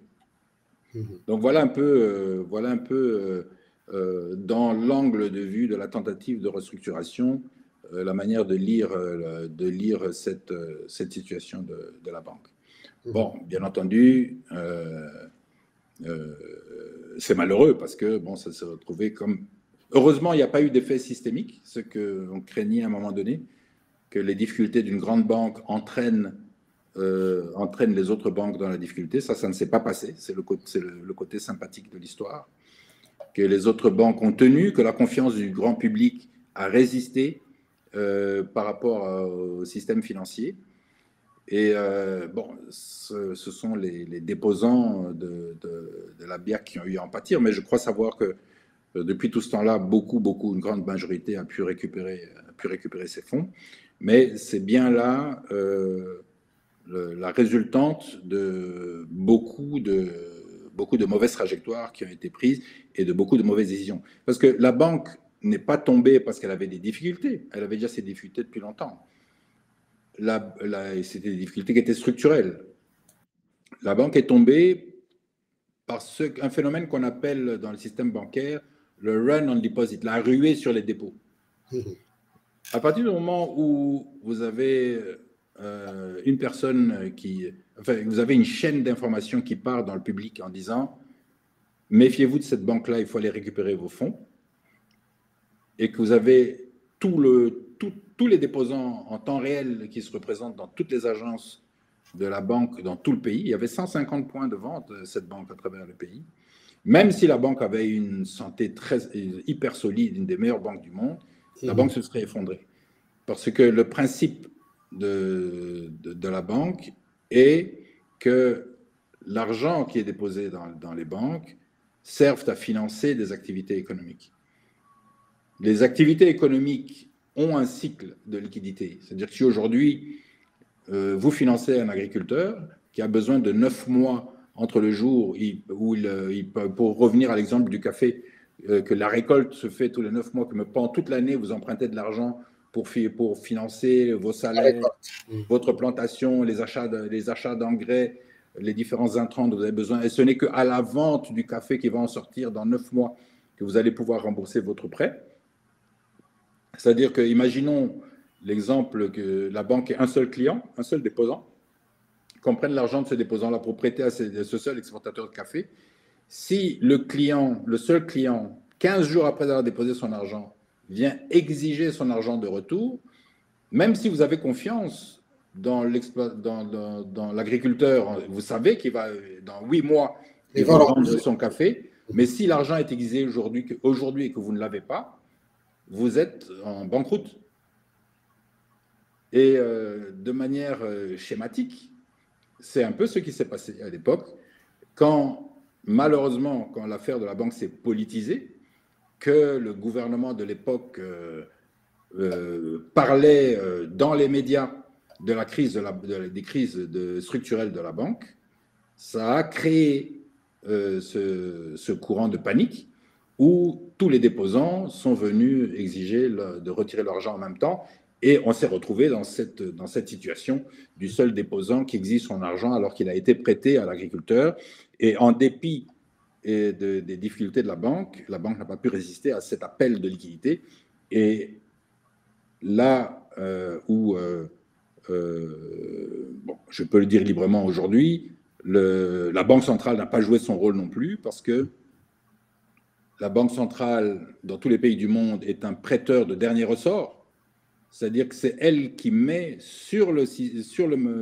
dans le système financier la liquidité qu'il faut pour justement financer ces gaps-là entre le moment où la liquidité est exigée et le moment où la liquidité va revenir. La Banque centrale, dans son rôle de prêteur de dernier ressort, met à la disposition des banques la liquidité, ce qu'elle avait fait, mais sous influence du politique. La Banque centrale, plutôt que d'attendre que la banque se redéploie, retrouve ses équilibres, remette la liquidité sur la table, que les actionnaires recapitalisent la banque telle que c'était prévu qu'ils le fassent, la Banque centrale, sous influence politique, a décidé de récupérer de force les liquidités qu'elle avait mis dans le système. À la disposition de BIAC. Alors Michel. La banque n'a pas résisté. Donc voilà un peu, ça c'était la grande aventure dans laquelle j'ai été impliqué sur cette tentative de restructuration de la banque. Alors oui, justement, je crois que c'est une affaire qui a fait beaucoup de bruit, que ce soit pour vous-même et puis dans la presse, on vous a accusé de tout. Justement, je voudrais quand même, puisque là, vous essayez d'être un peu diplomate pour ne pas trop entrer dans quelque chose probablement qui vous a fait aussi très mal et qui a gâché un peu même votre réputation. Et en 2023, justement, vous avez été blanchi ou débarrassé des accusations portées contre vous dans le cadre de cette banque, donc Banque internationale pour l'Afrique au Congo, donc BIAC. Et là, vous n'avez pas dit clairement comment vous avez été accusé d'avoir été responsable disons, comme de la faillite de la banque, alors que vous venez peut-être de donner déjà une partie de la réponse. Il a fallu du temps, je crois à peu près plus de 5 ans, pour qu'on puisse, disons, vous blanchir. Et là, vous pouvez un peu être clair pour dire exactement de quoi il s'agissait, qu'est-ce qu'on vous reprochait alors que vous étiez en train de faire votre travail comme il faut. Écoutez, en 2016, quand la crise de la banque devient criarde et que le gouvernement de l'époque décide de récupérer de force les liquidités dont on savait que la banque allait s'effondrer, mais je pense que même à l'époque, la Banque centrale et le gouvernement de l'époque n'avaient pas anticipé que ça allait provoquer une ruée sur les dépôts. Quand la ruée sur les dépôts a été enclenchée et que ça a commencé à inquiéter tout le monde, il a fallu chercher des boucs émissaires. Il a fallu pointer un responsable parce que personne dans les instances de l'époque, que ce soit le régulateur ou le gouvernement, ne pouvait revenir en dire on s'est trompé. On s'est trompé d'orientation. On n'aurait pas dû lâcher la banque qui était en difficulté, qu'on aurait dû au contraire. Vous voyez, bon, j'ai beaucoup lu sur les restructurations, vous pensez bien entre-temps. Prenons simplement l'exemple de la crise financière aux États-Unis. Après la crise des subprimes, quand l'ensemble du système financier américain a failli s'effondrer, qu'est-ce qu'a fait le gouvernement américain? Il a injecté des centaines de milliards de dollars dans le bilan des banques pour soutenir les banques. Il a prêté de l'argent aux banques. Et ils ont dit, on va régler les comptes après. Et ils ont pris des positions en capital et des positions en prêt. Même la Citibank, pour laquelle j'ai travaillé, qui est une banque très solide, qui a eu des difficultés majeures pendant la crise de subprime, le gouvernement américain a mis la main à la poche et a injecté des liquidités pour stabiliser la crise. Et une fois que la crise était stabilisée, ils sont revenus s'asseoir sur le tour de table pour dire, bon, maintenant, combien d'argent on a mis où? Et on regarde maintenant qui sont les responsables de la crise après, quand tout est stabilisé, quand on a sauvé les dépôts des gens, parce que c'est de ça qu'il s'agit. C'est l'épargne publique. Quand une banque est en difficulté, il faut tout faire pour s'assurer que, on s'en fout, que l'actionnaire perde son argent, c'est son risque. Dans une entreprise normale, si vous, je sais pas, vous ouvrez un garage et que vous faites faillite, il n'y a que vous qui perdez de l'argent en tant qu'actionnaire. Mais quand vous êtes dans une banque et qu'une banque a une difficulté, au-delà de l'actionnaire qui perd son capital, chose qui est tout à fait envisageable. Comme actionnaire, vous prenez un risque dans une affaire, donc vous prenez le risque soit de gagner, soit de perdre. Mais vous n'avez pas le droit de perdre l'argent des déposants, qui eux ne sont pas des actionnaires de la banque. Ils sont là parce qu'ils vous ont fait confiance, ils vous ont confié leur épargne. Donc, à l'époque, la Banque centrale et le gouvernement, plutôt que de faire une chasse aux sorcières telle qu'ils ont essayé de la faire, auraient dû maintenir la position pour sauver la banque. Ils étaient les seuls qui avaient la capacité de le faire parce que nous sommes malheureusement dans un marché très, très limité pour lequel il n'y a pas d'accès à la liquidité sur des marchés professionnels. On ne pouvait pas, en tant que banque, se retourner sur un marché monétaire et dire, bon, on va lever 50 millions de dollars ou 100 millions de dollars pour 3 semaines, pour 1 mois, pour 2 mois. On avait bien sûr le marché interbancaire, donc il y a beaucoup de banques de la place qui ont fait confiance à mon management à l'époque et qui ont soutenu la BIAC dans leurs difficultés, je vais les citer. Il y avait la BCDC à l'époque, il y avait la Sofibank à l'époque, il y avait la Rabobank à l'époque, qui étaient des banques très liquides, qui, croyaient dans les exercices de restructuration que nous faisions, parce qu'elles les connaissaient plus ou moins, mais surtout ne voulaient pas prendre le risque d'avoir un risque systémique qui les entraînerait eux-mêmes dans les difficultés et qui ont jusqu'au bout tenté de soutenir le bilan de la BIAC en prêtant de l'argent sur les marchés interbancaires. Le problème, c'est que le marché interbancaire en RDC est un marché qui est très court. Vous prêtez à 48 heures, vous prêtez à 1 jour, vous prêtez à 1 semaine. Et ici, c'était de l'argent à moyen terme que la banque avait besoin, le temps de stabiliser son bilan et le temps que les actionnaires lèvent des fonds pour réinjecter du capital ou qu'ils trouvent un associé qui pouvait rentrer dans le capital pour injecter de l'argent frais. Et les autorités de l'époque ne l'ont pas fait. On pensait qu'il était plus simple de tirer le tapis sur la fleur. D'ailleurs, le Premier ministre de l'époque, Matata, l'a dit clairement dans une interview sur RFI.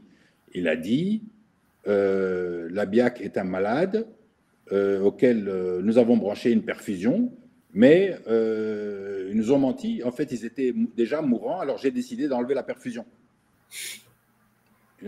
C'est là, c'est dans les archives de la RFI. Donc, c'est-à-dire qu'ils ont fait exactement l'inverse de ce qu'un gouvernement responsable aurait dû avoir fait, c'est-à-dire injecter la liquidité, ne pas compter savoir ce qui allait se passer, s'assurer, et une fois que c'était stable, venir maintenant s'asseoir et demander des comptes pour dire, bon, comment vous allez rembourser l'argent qui a été injecté ou quelles sont les mesures que vous allez prendre pour stabiliser le bilan.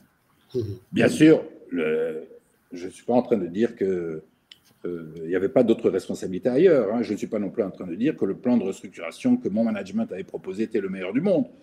Je ne suis pas en train de dire que l'actionnaire qui, depuis des années, devait injecter de l'argent dans sa banque et rembourser les crédits qu'il avait pris dans la banque, ne l'avait pas fait. Et s'il l'avait fait, peut-être qu'on ne serait pas arrivé à la situation de crise.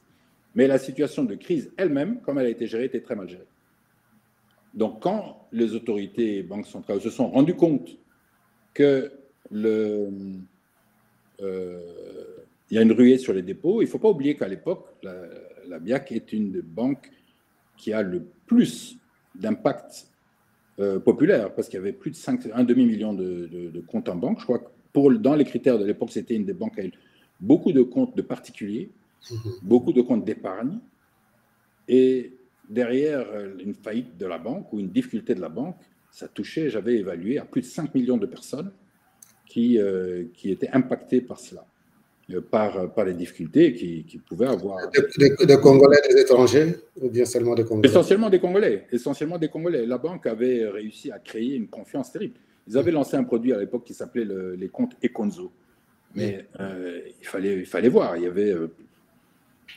y avait un engouement remarquable derrière ces comptes-là où les gens venaient déposer leur épargne dans la banque. Donc c'était vraiment quelque chose où, surtout en période préélectorale, il ne faut pas oublier que la crise commence en 2015 et que les élections générales étaient censées avoir lieu en 2016. Elles ont eu lieu en 2018 finalement, mais c'est en 2016. Dans cette période préélectorale, je ne comprends pas comment est-ce qu'un gouvernement n'a pas pris la décision de soutenir la banque alors qu'elle présentait un risque où 5 millions de Congolais allaient se retrouver dans les difficultés et être éventuellement des électeurs mécontents. Et je pense d'ailleurs que, bon, heureusement que l'élection a été décalée de 2 ans à ce point de vue-là, parce qu'il y a eu beaucoup de mauvais jugements. Et d'ailleurs, le gouvernement, par la suite, quand il y a eu changement de régime, actuellement, il existe au niveau du gouvernement un organisme de stabilisation des institutions financières pour empêcher l'effondrement des banques, qui est une leçon qui a été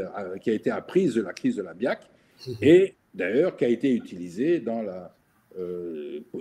le sauvetage de Afriland Bank. Vous avez su récemment que Afriland Bank est aussi passé à travers un certain nombre de difficultés et que ce fonds gouvernemental-là était intervenu pour soutenir la banque. À l'époque, ce fonds n'existait pas, bien sûr, mais l'approche aurait dû être celle-là. Mais bon, quand la banque a commencé à avoir des difficultés, il fallait bien que... Vous savez, quand un bateau coule, c'est en général le capitaine qui en est responsable. Qui en est le responsable, et c'est dans la banque centrale, dans le contexte de la panique autour des difficultés de la banque, a décidé qu'il ne s'agissait pas d'une crise financière classique, qu'il ne s'agissait pas d'une ruée sur les dépôts classiques, mais qu'il s'agissait d'un effondrement de la banque pour raison frauduleuse. Parce qu'il y avait eu de la fraude dans la banque, et c'est cette fraude qui avait fragilisé la banque et qui avait entraîné les difficultés de la banque. C'est l'option qui avait été choisie par la Banque centrale à l'époque, sous influence ou non du gouvernement, j'en sais trop rien, je n'ai pas de preuves là-dessus, mais la Banque centrale a porté plainte, et quand on porte une plainte, c'est le capitaine du navire en général qui vient en tête de liste, et c'est comme ça que mon nom est arrivé et qu'il fallait... voilà, il fallait pendre le capitaine, et c'est ce qui a été fait. Bon, il m'a fallu attendre que la passion retombe autour des difficultés, et il a fallu, heureusement pour moi, j'ai eu affaire à des magistrats qui ont pris la patience, comme vous prenez la patience aujourd'hui de m'écouter, qui ont pris la patience, le fait que je leur explique dans le détail technique ce qui s'était réellement passé dans la banque, et qui ont décidé qu'il n'y avait pas matière à cette plainte, et qui ont délivré le non-lieu, parce que bon, on n'a pas été au procès, hein, il y a eu une plainte, et il y a eu instruction des magistrats, et les magistrats sont arrivés comme conclusion au bout de leur instruction que, effectivement, il n'y avait pas eu fraude, que la banque était certes tombée, mais elle n'était pas tombée à cause de la prétendue fraude qui aurait eu lieu, mais suite aux problèmes techniques que j'ai essayé d'expliquer dans cette intervention. Okay. Et entre-temps, il y a eu changement de management à la Banque centrale aussi. Donc, ça a permis de rétablir le dialogue entre, bien entendu, j'ai aujourd'hui d'excellents rapports avec la gouverneure de la Banque centrale actuelle, que je connaissais par ailleurs avant qu'elle soit gouverneure, et qui tout à fait compris comment avait fonctionné cette crise. Alors, juste une petite question, vous pouvez répondre aussi rapidement. Ça vous a beaucoup marqué, cet épisode? Mais je pense que dans la vie, dans la vie, le parcours de tout homme, à un moment donné, il y a quelque chose de très fort qui se passe. Et qu'effectivement, c'est une crise majeure. Donc aujourd'hui, je mentirais en disant que je suis passé au travers sans difficulté. Non, non, c'était un moment qui était très difficile, qui était un virage décisif dans ma vie professionnelle déjà, parce que bon, entre-temps, je suis sorti du système financier. J'y travaille toujours, mais comme consultant. Donc je Voilà, produis. voilà. Alors justement, donc c'est une étape de la vie, hein, c'est normal. Vous avez eu beaucoup de bons moments aussi, mais chacun a un peu sa croix. Hein, vous êtes croyant. Ben voilà, exactement. Donc je me dis qu'on est sur Terre pour vivre des épreuves et que c'est à la manière dont on gère ces épreuves-là qu'on se révèle finalement. Voilà, ok. Donc voilà, j'ai porté ma croix et j'ai fait le combat de la recrédibilisation. C'était pas facile d'avancer contre vents et marées, contre l'opinion publique, parce que c'était assez facile. Je crois que la sauce avait bien prise à l'époque. Et sans verser dans des excès médiatiques ou autres, j'ai fait ce qu'il fallait pour détricoter un peu cela et de revenir dans la confiance. Parce qu'aujourd'hui, je travaille comme consultant. J'ai plusieurs banques comme clientes.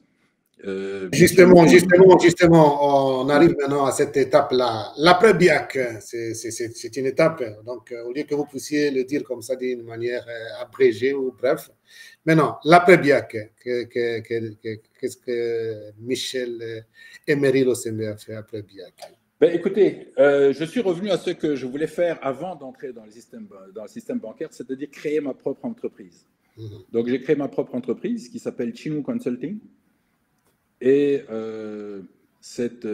bien entendu, c'est du conseil, et le conseil, essentiellement le conseil financier, parce que bon, c'est mon métier.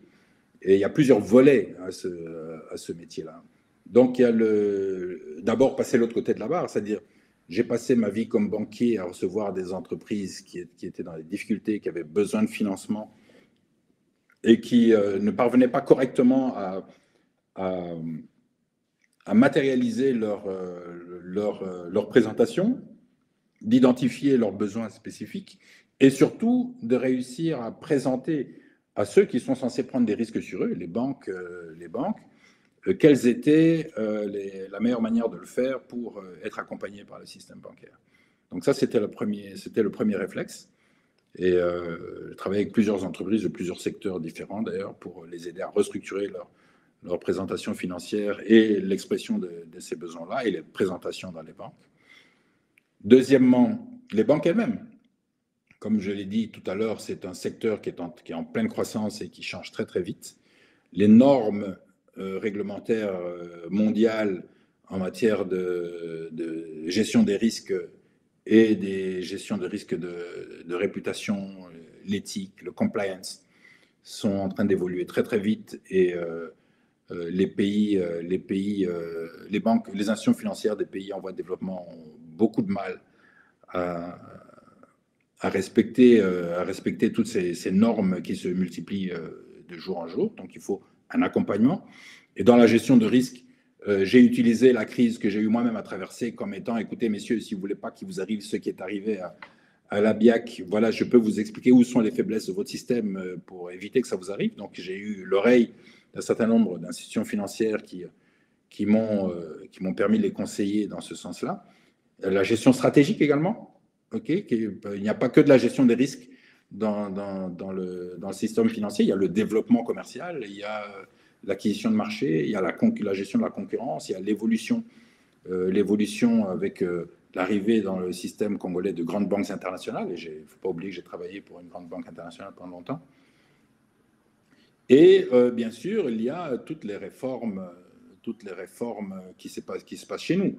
Le marché est en pleine évolution. Vous avez entendu même récemment qu'il y a les projections de la création d'une bourse des valeurs, il y a la création des partenariats publics-privés, il y a le local content avec la création de la RSP, il y a les grands projets, les grands projets structurants qui se passent dans le secteur minier, dans le secteur de l'énergie et les infrastructures.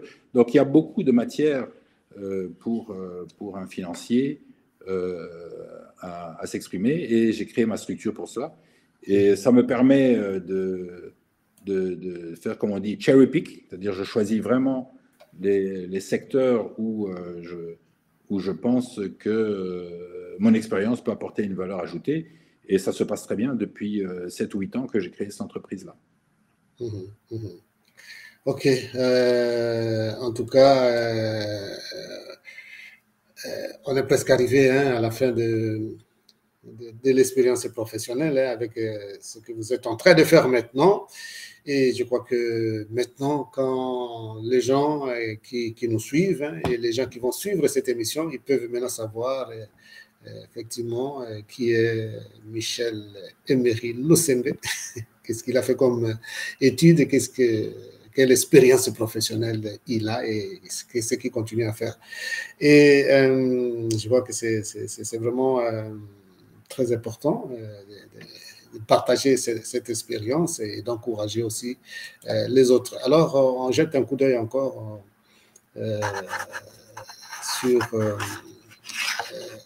la page de nos téléspectateurs. Il y a Madame Brunette Locosa qui dit « J'étais aussi victime de la bière que j'étais en L2 en 2016 et j'ai failli reprendre l'année. » Bon, je crois que je ne sais pas quelle victime, mais peut-être qu'elle était cliente.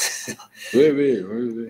Oui, de la Bianca. Donc, c'est pour dire que c'était une expérience douloureuse, mais heureusement que vous venez d'expliquer ça, un peu comment ça s'est passé de manière technique, et évidemment, et avec l'influence aussi de la politique dedans. Voilà, vous avez été un peu victime. Et heureusement d'ailleurs, qu'en 2023, il n'y a pas longtemps, il y a à peine 2 ans, vous avez été blanchi, vous êtes tranquille maintenant pour continuer ce que vous êtes en train de faire tranquillement. Alors, nous allons essayer de passer à d'autres petites questions pour découvrir un peu davantage, à part le parcours éducationnel et les parcours professionnels. Il y a évidemment la vie qui continue. Alors maintenant, à part les études, à part la profession, il y a la vie dans l'ensemble. Vous êtes chrétien, pratiquant, vous êtes papa, vous êtes aussi époux, voilà.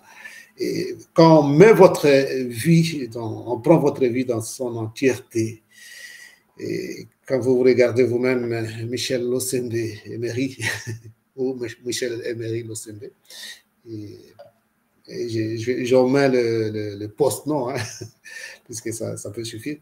Et, quel mauvais souvenir vous gardez de votre vie dans l'ensemble, pas seulement professionnel, comme ça, dans l'ensemble, comme Michel Emery Losembe. Un seul, puisqu'il peut y avoir beaucoup. Oui, oui. Aller rapidement.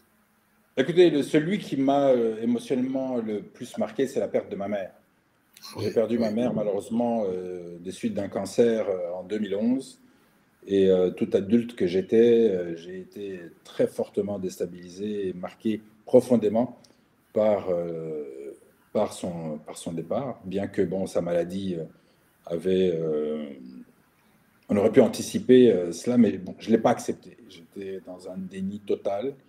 Et ça, c'est vraiment le souvenir. Le mauvais souvenir de la vie. Voilà, le pire. Perdre sa mère est quelque chose de terrible. Ouais, ça on comprend. Et alors, jusqu'à présent aussi, quand vous regardez votre vie dans l'ensemble, quel est, disons, un seul, quel est le plus bon souvenir que vous avez jusqu'à présent? C'est toujours lié à la famille, c'est la naissance de mes enfants. J'ai deux enfants, une fille qui est avocat à New York aujourd'hui. Qui était déjà passé au dialogue. Oui, qui est passé déjà. Séverine, oui. Et j'ai un fils qui est ingénieur informatique à New York aussi. Malheureusement, je les ai perdus tous les deux. Ils travaillaient tous les deux pour l'oncle Sam. Mais c'était les deux plus grandes joies de ma vie. Je pense que voir ces petits bouts d'hommes et de femmes venir au monde et les voir éclore et s'épanouir est quelque chose de très gratifiant pour un homme. Et je pense que ça fait partie de mon sentiment de réussite et de joie les plus importants. Voilà. Est-ce que dans votre tête, il passe encore un projet, par exemple, ou des projets que vous avez pour votre vie? Écoutez, j'espère que Dieu va me prêter vie encore assez longtemps, parce que je pense qu'il y a encore beaucoup à faire. Aujourd'hui, je suis réimpliqué dans l'économie congolaise. Je suis revenu à la FEC, je suis président des commissions des relations extérieures de la FEC. On est au carrefour de beaucoup d'initiatives économiques. Le développement, l'amélioration de la condition de vie des Congolais va passer par le renforcement de cette économie. Il faut être capable d'apporter sa pierre, de canaliser les forces positives de cette économie. Et je pense qu'il y a énormément de travail à faire. Et je m'y implique de plus en plus. Et oui, non, comme projet, il y a celui-là, contribuer le mieux que je peux pour m'assurer que quelque part, à un moment donné, la locomotive démarre et qu'on puisse se retrouver sur une trajectoire pérenne pour améliorer la vie de nos concitoyens. Et aujourd'hui, c'est ça mon défi principal. Alors, vous avez déjà une certaine expérience de vie, hein? Et si vous pouvez donner un conseil aux autres personnes, un conseil général pour la vie et surtout pour les jeunes, quel conseil donneriez-vous? Écoutez, les jeunes, c'est la société est dans vos mains. Il ne faut pas faire les mauvais choix. Il faut rester ancré sur des valeurs, des valeurs positives. Il ne faut pas se laisser aller aux choses faciles. Il n'y a rien qui est donné, il n'y a rien qui est facile dans la vie. Et toute solution facile doit être traitée par nature suspecte. Et il faut chercher à construire. On ne peut avoir comme dividende honnête, comme dividende utile, que le fruit d'un travail et d'un labeur difficile. Et il faut travailler ensemble, il faut que la société réussisse à retravailler ensemble. On ne peut rien faire seul. Il faut chercher à se regrouper. Regardez ce qui se passe dans le reste du monde, dans les autres économies. Ce sont par des conglomérats, des associations, des regroupements d'intérêts économiques que finalement les choses se mettent en place et qui apportent un changement dans la vie des hommes. On doit arrêter de dépendre de ce que le politique décide pour nous. Je pense que c'est l'économique qui, en prenant de la crédibilité, en prenant de la masse critique, une taille critique, va réussir à orienter les politiques à prendre des décisions pour que la situation sociale, économique, culturelle, intellectuelle des populations se stabilise et s'améliore. Donc c'est vers ça qu'il faut aller. Et il ne faut certainement pas chercher les voies faciles, la culture du transactionnel, la culture de la COP. Je pense que ce sont des choses qui sont négatives à moyen terme et qui font perdre de vue l'objectif commun, l'objectif de la société. Donc il faut se battre. Il y a des hauts et des bas, il y a des choses qui se passent bien dans la vie, il y a des choses qui sont un peu plus difficiles. Il faut les prendre à bras-le-corps, les gérer et les surmonter. Je crois que je suis en train de parler de choses universelles. Vous allez dire, bon, ce sont des conseils très généraux et très bateaux. Mais non, notre vie est faite de ça. Et la vie des hommes est faite de cela. Et c'est ça qu'il faut prendre en face.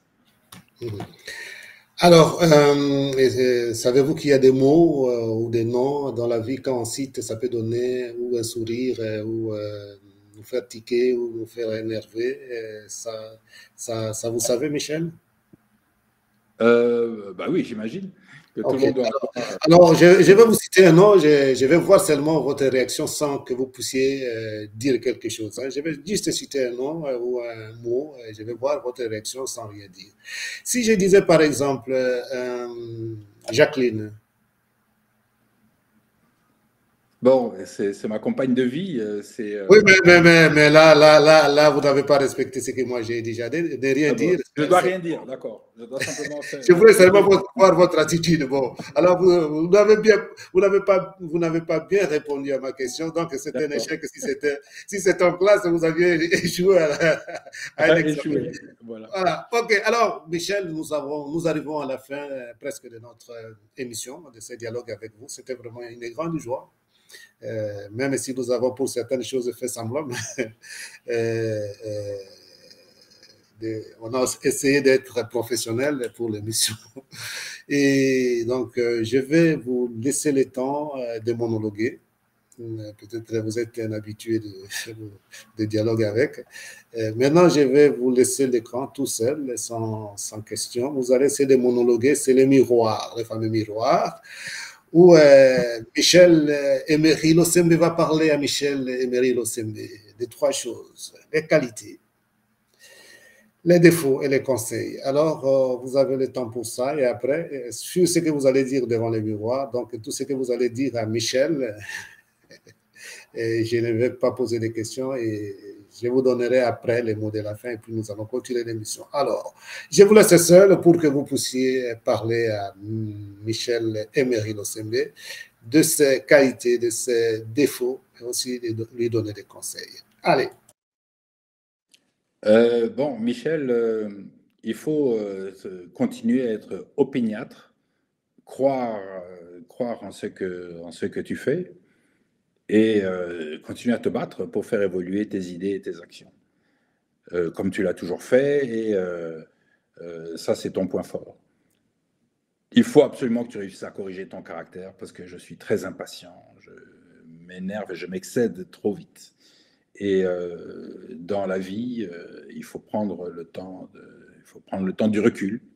Il faut réussir à voir les choses en perspective. Il faut réfléchir plus stratégique avec plus de recul et moins de réactions épidermiques. Je pense que ça t'aurait servi dans ton passé si tu avais eu ce type d'attitude face aux difficultés ou à l'adversité simplement.